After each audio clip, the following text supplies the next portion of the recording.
Hey, how are you? I'm SliceofOtaku, and I just got finished uploading my Star Versus review for the episode Heinous, and before I could even breathe, a bunch of you asked me to dissect the latest promo, the promo for the Season 2 finale. Now, it's only like 30 seconds long, but is packed to the brim with a ton of interesting little tidbits, so we'll be investigating each and every little frame. So I'm gonna let it play first, and then we can get to slicing and dicing. On the season finale. Everything just got all super weird with Star. A little weird. Where's your partner in crime? Turns dangerous. Ew. And two Star. Jackie. Oscar. worlds Hello, Moon. collide. You don't leave right now. Maybe I'll leave for good. The Star vs. the Forces of Evil season finale 1-hour event. Brand new next Monday anywhere you watch Disney XD. Glotheric. And right off the bat, we have some Jarko action, this intimate stare between Marco and Jackie. He's holding her, she's smiling, he's smiling, it's a good vibe. But then, Star comes through with her, I guess, it looks like she's forcing her vibe, she's forcing herself in the middle, the third wheel here. And the reason why I feel as though she's forcing herself in the middle is for a couple of reasons. One, she is not making direct eye contact with either one of them. She is looking, I guess, kind of towards us as the viewer, but a little bit off. And her hands are extended, her gaping smile, and a leg is kicked up, like she is just forcing it on some cheerleader stuff. And then next we have one of the most awkward things ever. If any of you have had experiences like this, then you know.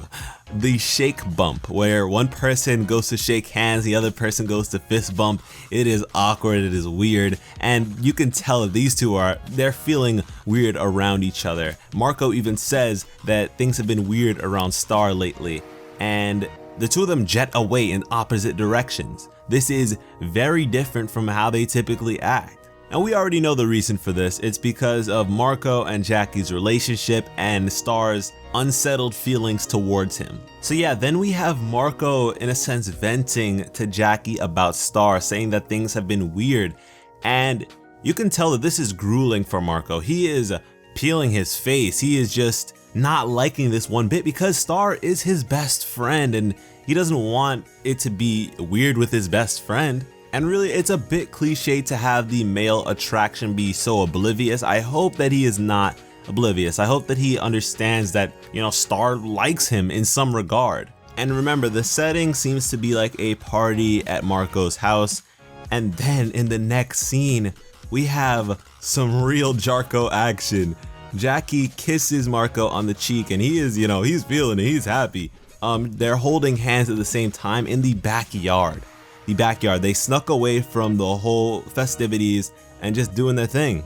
In the next scene, Marco's dad asks him where his partner in crime is gone, and presumably his partner in crime would be Star. And Marco is really bummed out. He is sad. He has a frown on, which is a stark contrast from his expression when he was with Jackie. So I feel like Jackie has left at this point. For what reason? I don't know.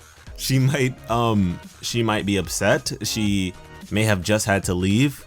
But for Star to leave as well, I mean, there's a possibility that she saw Marco and Jackie. And from that, the question for me arises, did she use dark magic again to see them? Or maybe there was a confrontation between the two of them. It seems like there is a part later on in this little clip, and I'll bring it back up once we get to that. Next, we see Star using her powers while smiling, and everybody else is watching. There's a crowd around her and they're looking up to the sky as she uses her powers. And as for the setting, I don't know where this is. I don't believe that this is at the Diaz's party.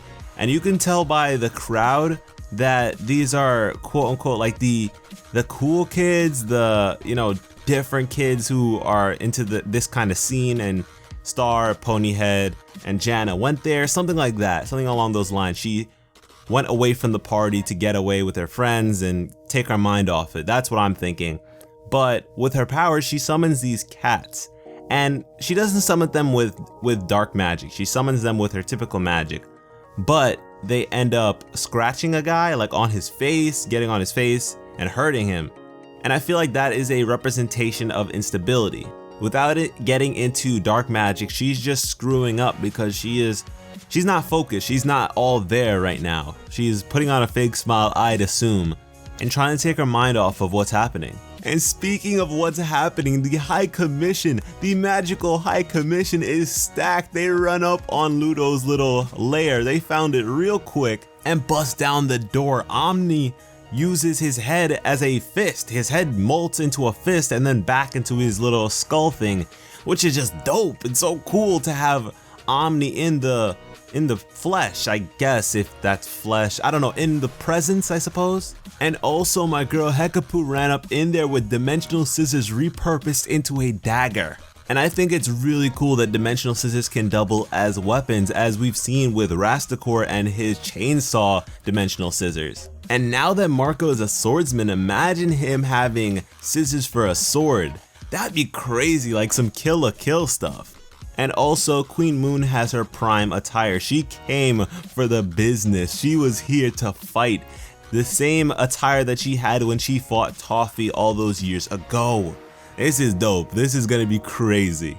We flash to another day and Star seems to be upset with Marco. He's trying to be nice, he's smiling with her, and she is pissed. And she also seems to be in some sort of vacation attire. She has sunglasses, a sun hat, and a nice bag. Maybe she was out for the day or something like that because the sun looks to be going down. I don't know. And then we have a quick flash of characters saying each other's names. And first we have Star saying Marco's name in her room. And I don't think that she's regarding Marco with this. I don't think she's talking to Marco directly. I think she's talking to other people, and there is some evidence to back this up. When mastering this episode, the crew behind it took a group picture together, and behind them was a screenshot of Star being really sad and being comforted by her friends. So I think that this is her talking to them in that instance. Then we have Marco talking to Jackie with some slight hesitation. And this seems to be prior to him venting to her, which we talked about earlier, because he has the nachos in his hand and, you know, she had the nachos in her hand previously. And I feel like he's opening up from there. Then Star is saying Oscar's name, and Oscar is looking at her with, like, you know, them dreamy eyes, like, oh my gosh, it's so beautiful. I wonder what she did now for him to feel that way after, you know, she was the one with googly eyes for him. But it doesn't seem like she really is falling for him anymore. She doesn't really care. She's on to Marco. She has feelings about Marco right now. I feel like the Oscar thing was just very superficial. And I would say they might pull the cliche where, ooh, I'm gonna use him to make the other person jealous, but I don't think they'll have enough time in this episode. I think they're gonna be focusing a lot more on, you know, more important things. I feel like this is just gonna be solidification that Star doesn't really give a damn about Oscar anymore. Then we have a dramatic turn from Hekapu, and Romulus has a rat in his hand encased, and it seems like he's trying to intimidate and interrogate this rat, which we've seen attempted in this show before with Buff Frog. You see, I said buff this time. I like to say but you guys like to correct me, so, you know. I mean, I don't think that he's gonna get much out of this rat. One, because the rat won't speak his language, and two, well, then again, he did speak to that goat guy, so maybe. But still, he's an idiot. The rat doesn't know much. He then drops the rat and we have a scene where the ground opens up with just green aura, green light permitting from the ground up. And you know what green means? That's the bad stuff. That's that dark magic, baby. And we hear Toffee. He says, "Hello, Moon." It's Queen Moon. Oh my gosh. And her eyes widen. She did not expect to see Toffee. I feel as though they came stacked for Ludo alone. They were like, okay, we need to get Glossaryck back. And how the entire High Commission knows at this point, besides Romulus and Queen Moon, well, I feel like Romulus spilled the beans by being a little doofus as always. And, you know, now they're like, wait, whoa, we have to do something. So they go to take the book back, but they did not expect my boy Toffee to come through. And then the next part is very weird to me. Star says, if you don't leave right now, then maybe I'll leave for good. Like, what does she mean? Where does she want him to leave to? He's in his house. I don't understand. And if she's saying leave for good, that means she's already left. Maybe she came back from hanging with Jana and Ponyhead and is now confronted by Marco and is just going south. Then we cut to a Muni scene where Star is getting done speaking to someone behind her and gets on her little cloud and floats away. And she is dressed up in full princess attire, so what's going on there? And this whole thing ends off with Ludo, and he is encased in crystal from the waist down, and he says, "Glossaric?" in a very worried tone. And like I said in my review for the episode The Hard Way, Glossaric is essentially Ludo's daddy now. And so Ludo does care for Glossaric at this point. And they don't show Glossaric at all in this promo. Two things that come to mind are, one, Glossaric has changed sides once more, and this is hurtful to Ludo. He sees that Glossaric is potentially with, I'd say, Toffee, and it's just like, what's going on? Or Glossaric has like some crazy different form or something, or Glossaric unleashed some crazy stuff like that. I don't know, Glossaric says something that makes him feel hurt, betrayed, something like that, something along those lines, and he just doesn't understand. Which is just how Star felt, so maybe they'll be able to connect a little better. But yeah guys, that's the promo. We took a 30-second little promo and stretched it out to this, so isn't that incredible? Let me know your thoughts on the promo and this video in the comments, and be sure to share this video with anyone who is hyped for Star vs. the Forces of Evil. Thanks for watching and have an awesome day. I love you.